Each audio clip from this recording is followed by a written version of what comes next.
Nani, você é mais que mulher, porque você se autoconstruiu. Eu entrevistando ele, sabe por quê? Porque você se entrega no que faz. E o dom da entrega pertence à mulher.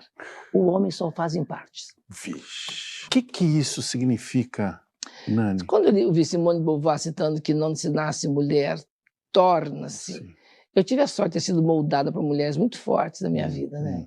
Mulheres que tiveram, assim, uma rasteira da vida, que foram criadas num molde de um pátrio poder estabelecido no interior de Minas e que, desastrosamente, o meu avô não teve alguém que assumisse o reinado dele.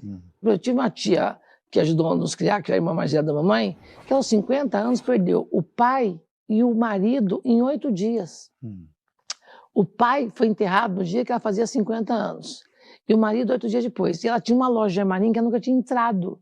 Então a minha infância foi ajudar nessa loja. E eu me lembro dessa minha tia, como as outras tias também, tias-avós, terem no trabalho o sustento da fomentação de fazer a família continuar. 3 crianças para criar. Porque ela fala assim, depender das pessoas, depender de homem para comprar absorvente é humilhante.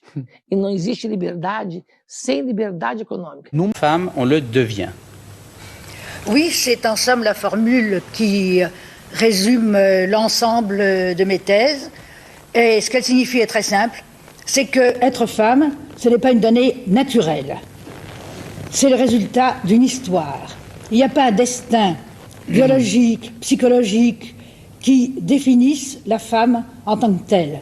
C'est une histoire qu'il a faite, d'abord l'histoire de la civilisation, qui aboutit à son statut actuel, et d'autre part, pour chaque femme particulière, c'est l'histoire de sa vie, en particulier c'est l'histoire de son enfance, qui la détermine comme femme, qui crée en elle quelque chose qui n'est pas du tout une donnée, une essence, qui crée en elle ce qu'on a appelé quelquefois l'éternel féminin, la féminité.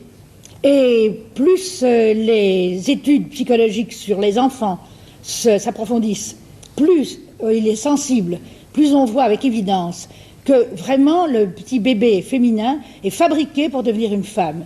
Il y a là-dessus un excellent livre qu'une Italienne vient d'écrire, Elena Bellotti, ça s'appelle Du côté des petites filles, et on montre comment déjà, bien avant que l'enfant ne soit même conscient, on inscrit dans son corps, dans la manière de le faire téter, de le porter, de le bercer, etc., on inscrit dans son corps ce qui plus tard apparaîtra peut-être comme un destin. Les différences biologiques qui sont évidentes, vous considérez qu'elles ne jouent pas de rôle dans le comportement ultérieur éventuel de l'individu? Je pense qu'elles peuvent en jouer un, si, elles en jouent un certainement. Mais l'importance qui leur est accordée, l'importance que prennent ces différences, vient du contexte social dans lequel elles se situent. Je veux dire que, bien entendu, c'est très important qu'une femme puisse être enceinte, avoir des enfants, tandis que l'homme ne le peut pas. Ça fait une grande différence entre les deux. Mais ce n'est pas cette différence qui fonde la différence de statut et l'état d'exploitation et d'oppression auquel est soumise la femme. C'est en quelque sorte un prétexte au cours duquel se construit la condition féminine. Mais ce n'est pas cela qui détermine cette condition. Mais quand vous dites exploitation ou oppression, ça suppose qu'il y ait une volonté à un moment donné. Ce n'est pas simplement accidentel. Alors où retracez-vous l'origine de cette volonté sur le plan historique et comment, à votre avis, se manifestait-elle de la part des hommes? Ça remonte à la nuit des temps. Je crois qu'il faut partir de l'idée que, comme on a dit, l'homme est un lot pour l'homme, il existe la rareté, il n'y a pas assez pour tout le monde.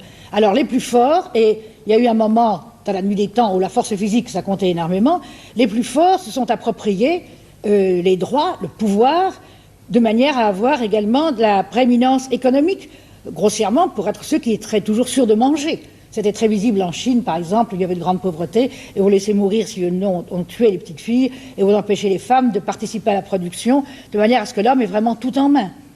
Ça a été comme ça toujours, et ça, je n'ai pas le temps de raconter ici toute l'histoire de la femme, mais il est bien évident que d'époque en époque, il y a eu toujours une volonté des hommes de prendre le pouvoir. Je n'en citerai qu'un exemple.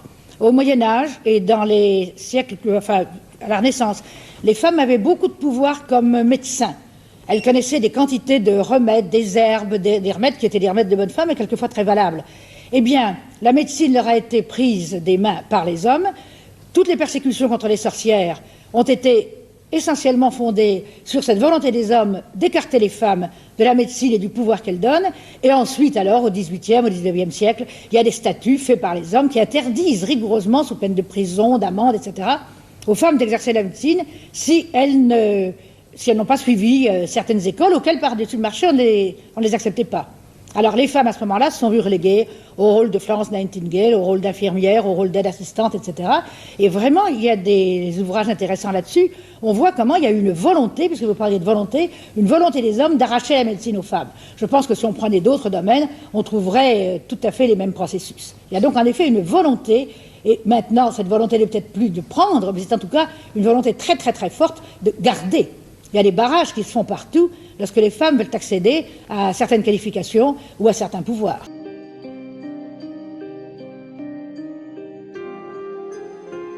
I felt really thankful for Ahanu for creating our family. Oh, I put it up here.